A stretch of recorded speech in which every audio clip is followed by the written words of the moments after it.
clearly they're just trying to sabotage each other right now, right? To force to get what they want. Do you think Jimmy Butler would increase his odds of getting traded if he threatened to opt into his contract next year? Like, is Miami operating under this assumption that it's going to be good for them to have that money off the books? But he could say, you know what? Maybe I'll just come back.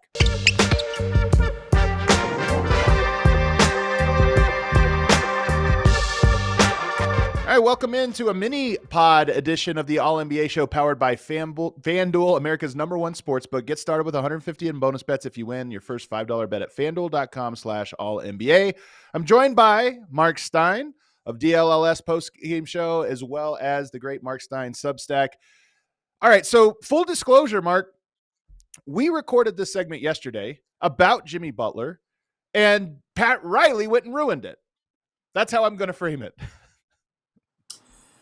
Yeah, I mean, I thought it was a pretty good segment too. We covered a lot of ground, but 7-game suspension issued by the team on a Friday night. You do not see that every day. I mean, the way this thing has played out in the last week has been fascinating, and I think we have a few more chapters to go in this thing because the trade deadline is February 6th.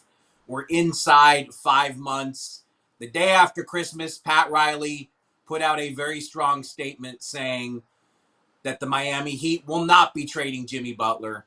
And basically a week and change later, the Heat have issued a new statement saying they've sent Jimmy Butler away for at least 7 games, and now that they are going to field trade offers for him. So, I mean, the way this thing has moved, again, it's, you do not see this stuff every day, a team-issued suspension that long, and obviously there's going to be a grievance. I mean, there are just so many angles to cover, and now this whole league is talking about what can the Heat do here? Can they find a Jimmy Butler trade between now and February 6th? Because it's going to be really, really hard.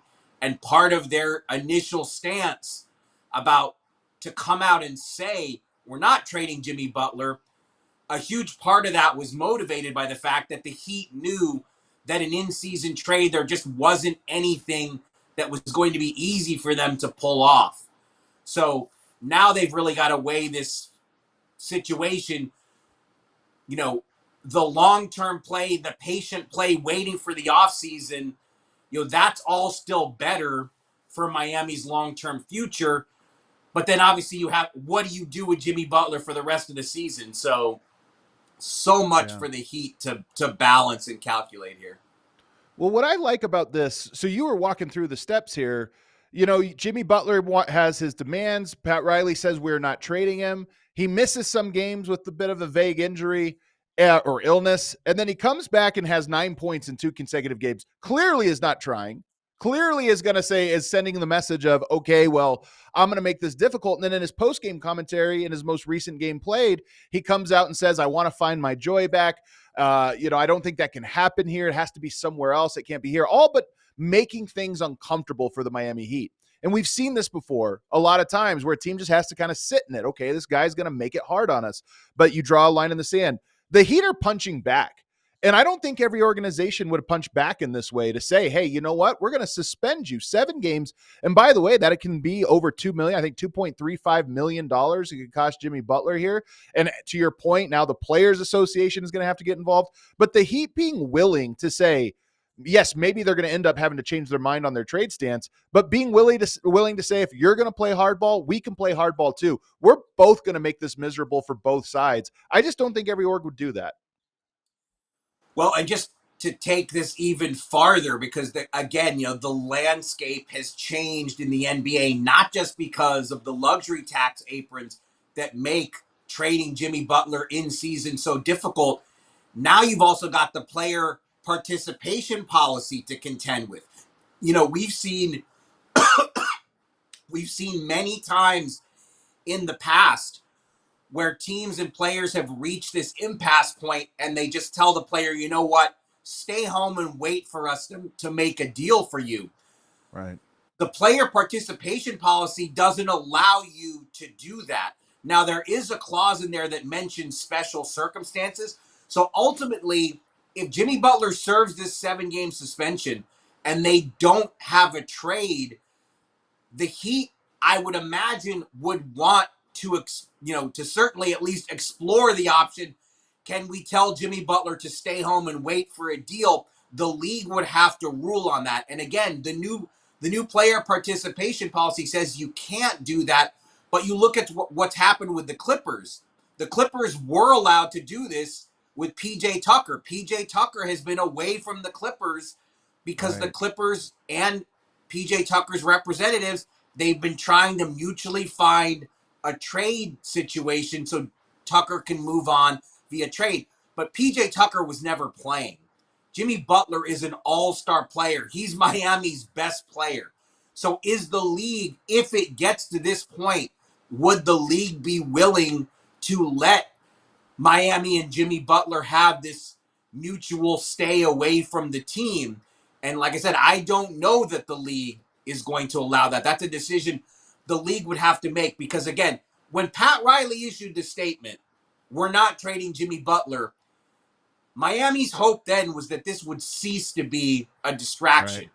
Right. Right. Everything we saw from Jimmy Butler over the next week and culminating with that press conference where Jimmy Butler was asked, can you find your joy back staying in Miami? And Jimmy Butler said, probably not. And so Miami has responded with this suspension, a 7-game suspension, severe suspension, as you said. If it could cost Jimmy Butler 2.4 million. He'll get money back in the grievance. That's what the grievance is really for. The grievance isn't to stop the suspension. The grievance is to reduce the financial hit. And I would suspect that Jimmy Butler would succeed on that front. But again, the trade market for Jimmy Butler is so limited unless Miami wants to take back contracts that they don't want to take back.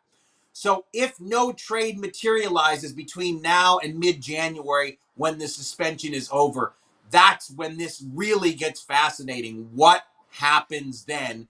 Because again, trading Jimmy Butler between now and February 6th, they're just, maybe Miami can find something. Maybe there's an appealing trade scenario that hasn't yet materialized, but as we speak, there ain't much appealing. There are not trade scenarios that don't require Miami to take back contracts they don't want to take back. And remember, if Jimmy Butler just walks in free agency, there's a lot more financial flexibility that the Heat would suddenly gain. That's what people have to understand is that the worst case scenario typically is the player walks for nothing, but that scenario is not necessarily unappealing to Miami. There's things they can do with that that they feel good about. Do you think right now, do you think that Jimmy Butler will get traded at the trade deadline?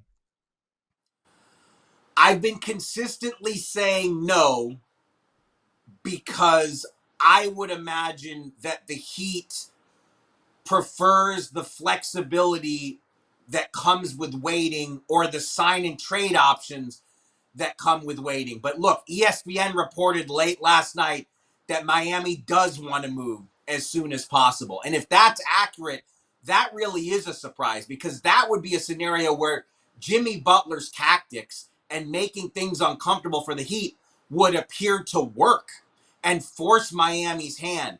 And that's not something that I would have imagined. I would have imagined that Miami wants to slow play this because, again, your sign and trade options are you have many more options by waiting until the offseason.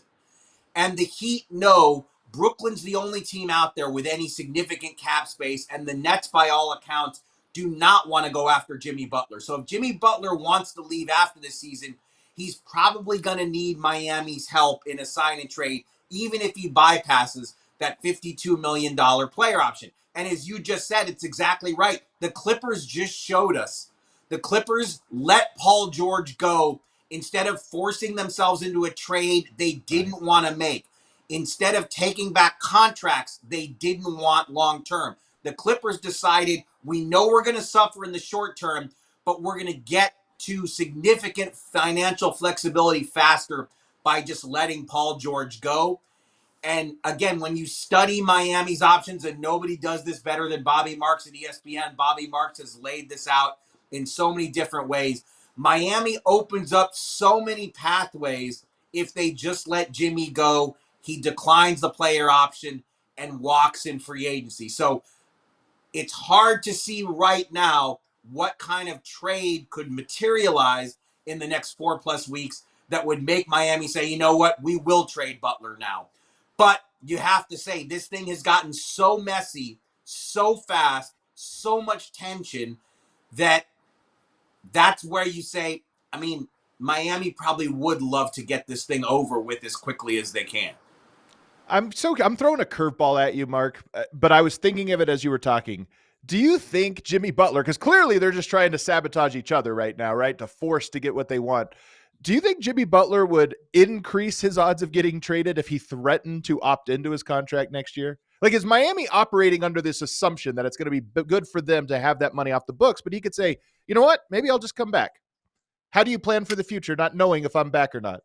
Yeah, I mean, look, he has until June 29th to make that decision, and the messaging has been consistent for weeks, maybe even longer, that Jimmy Butler was determined that he's gonna let that 52 million go and opt for free agency. But what you're describing, I mean, that is where Jimmy Butler's leverage does come from. That if he does reverse course and say, I want to opt in, I mean, you know, that complicates Miami's decision making even more. But I guess from a curveball standpoint, what I'm wondering is, what do we see from Jimmy Butler during this suspension? Does he show up at games somewhere else? Like, does he just, Oh, is he just man. like, I mean, I don't like, it could be fascinating where this You're thing could right. go. Like, anything is possible at this point. Well, I think Miami, I always opt that deals are likely not to happen more than they are likely to happen. But, here's the thing about now in the next 5 weeks. There's a lot of teams that could find themselves more desperate in 4 weeks than they are right now. Denver could be one of them. The Warriors, the Timberwolves could be one of them. Obviously, the Suns, and you could even say the Sacramento Kings. And maybe the Kings have already punted on their season, but, moving on to them, it has now been a week since Mike Brown has been fired. And yet we have not, as you have been reporting, no one from Kings management or ownership has stepped up to the plate and fielded questions about that decision to let him go. Vivek Ranadive, the owner, and then you have Monty McNair and Wes Wilcox, the decision makers, have not made themselves available. What they have done is roll out De'Aaron Fox a whole lot, and he's been fielding questions, almost like he's the face of the organization to take the brunt of this. But we're a week into this. I have to imagine that it's a week. There's no point in a press conference now. There's no point in addressing it. To me, this is as bad as the firing itself is how they have handled the fallout from that decision. Yeah, look, I think it's worse than the firing because, Mike Brown has a lot of supporters and his Yeah, he's dismissal, loved. a lot of dismay and a lot of curiosity. But if the team wanted to make a coaching change, I mean, look, they've won 3 out of 4 since the coaching change. I think if you really dig into it, every opponent they've beaten has been shorthanded, missing key guys. So let's not Sure. get carried away yet just because Sacramento has won 3 out of 4. But look, they made the decision they made. They're going to defend that. But the not talking part, to me, that is inexplicable, indefensible. I wish I said it as eloquently as Michael Malone did because, when he was at the podium saying no class, no balls. I mean, look, no team in the league right now is No. happier to see this chaos in Miami that has soaked up all the oxygen. And we are going to be talking about nothing but Jimmy Butler until he does get moved. No team is happier about this than Sacramento. Because if this Jimmy Butler stuff didn't reach the point it has, we would still be talking about the Kings. Because again, like I always tell you, man, this is year 32 for me. I don't trust my memory anymore. I forget stuff all the time. But the circumstances of Mike Brown's dismissal are as crazy as I can remember for them to lose the first 4 games of a homestand. Then they lose the 5th one to go 0-5 on the homestand. They lose on a 4-point play because De'Aaron Fox fouls Ivy on a 3-pointer. Detroit gets a 4-point play, wins the game, 0-5 homestand. The Kings have Mike Brown coach the next morning, meet the media the next afternoon, but then call him and fire him on the phone as he's driving to the team flight. I mean, that is, again, maybe we've seen crazier, but it ain't coming to mind real quick at my fingertips here. And as you said, the fact that Mike Brown, less than 2 years ago, was the unanimous coach of the year in the NBA. Less than 6 months ago, he got a contract extension from the Kings. They fire him and don't explain it. They don't meet the media. And again, this is not about the media. In the media, we can write about the Kings and cover the Kings with or without the press conference. It's for your fans. The Answer Kings the fans. fans deserve an explanation why this coaching change was made so abruptly. Mike Brown gets a 2-year extension. He got a $4 million raise this season, a 2-year extension worth $17 million. He got to coach 31 games, and they fired him. The fans, forget the media, the fans deserve to hear from Vivek Ranadive or Monty McNair why. Tell us why this change was made.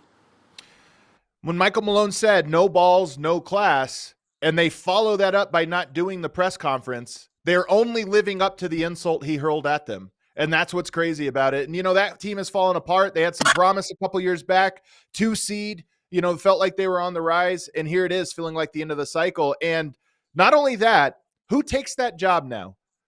What coach looks around and says, oh, yeah, they give a coach a fair shake. That's where I'll go. I have to imagine it limits their pool in some capacity of who they'll be able to begin. Someone will take, Doug Christie's going to get the season to see if he can win the job full time. And Doug Christie is obviously a Kings lifer. So, there will be support for Doug Christie to get that job, especially if he can continue to get a winning response. But ultimately, there are only 30 jobs in the NBA, and coaching has never been more lucrative in the NBA. So there will be another coach who steps up to take it. But like I said, the Kings were under the microscope in a huge way for a week. And then this Jimmy Butler situation just took on a life of its own. And so the Kings, I'm sure, gratefully moved to the background now because, again, I don't know what, I can't imagine us, something tells me every time we get together, until there's a resolution here, we're going to be talking Jimmy Butler. Well, maybe not as in-depth as we have today, but it certainly is going to be a storyline for a while here. But I want to wrap up with a good story, which is that you got to see the hottest team in the NBA last night, the Cleveland Cavaliers, that moved to 30-4 after beating the Dallas Mavericks. It was your first in-person look at the number 1 offense in the NBA, number 9 defense, and just a phenomenal team. And I'm curious, it was a shorthanded Mavs team, but I'm curious if you walked away as impressed as you expected to be. Yeah, I really was.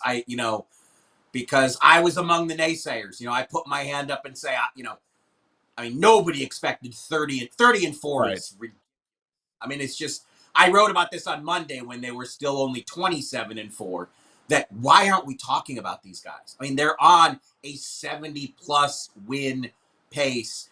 Historic. And, last night I saw, Evan Mobley, who just won Defensive Player of the Month in the East, but every time I looked up, he was raining threes. He has expanded his shooting range. This team has increased its 3-point shooting volume every month of the year. And the happiest guy on earth, or at least the happiest guy on planet NBA right now, it might be Donovan Mitchell. He looks so thrilled to have the team around him that he has, to see the impact that Kenny Atkinson has made as the Cavs coach. And again, if you're studying Sacramento, Cleveland is the team you look at, because a year ago, the Cavs were in this exact position. The Cavs phone was ringing off the hook this time a year ago, teams trying to get Donovan Mitchell away from them. And the Cavs batted away all the interest and said, we are not going to even listen to your trade pitches for Donovan Mitchell. We're going to convince Donovan Mitchell to sign a contract extension. In January and February of last year, didn't look great, but they did it. Over the course of the season, they sold Donovan Mitchell on the contract extension, even though The Cavs did not advance past the second round. They barely won a first-round series against Orlando. Donovan Right. Mitchell came out in May. He said, I'm staying here. I don't want to leave. They got an extension done. They extended Mobley too. They extended Jared Allen. They hired Atkinson. And that is the dream scenario for the Kings with De'Aaron Fox. Because if the Kings don't get De'Aaron Fox signed to an extension this offseason, like the Cavs last year, they know they're going to have to trade him.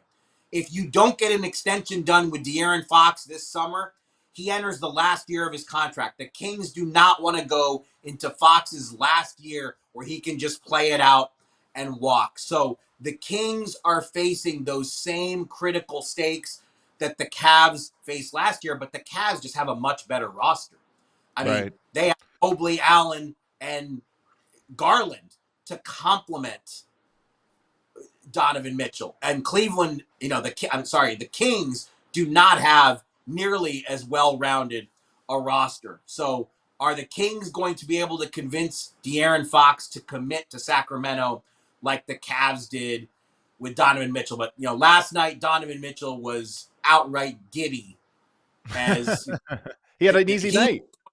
he knows what kind of team he has around him. I mean, they are the Yeah. best team in the league right now. We're going to have doubts about them until they do it on the playoff stage, because that's the way it always works in the NBA. We don't believe in you until you can do it in the playoffs. But 30-4 is tidy. Very impressive. It really is. When do you think the tide will turn, or do you feel it's already turning in media circles, but also just around the league in terms of teams starting to say, you know what, maybe this is something we should be really concerned about. This is a really good team. Well, look, I think Kenny Atkinson clinched Coach of the Year with that 15-0 start. Right out of the Coach gate. Of the Year for me then.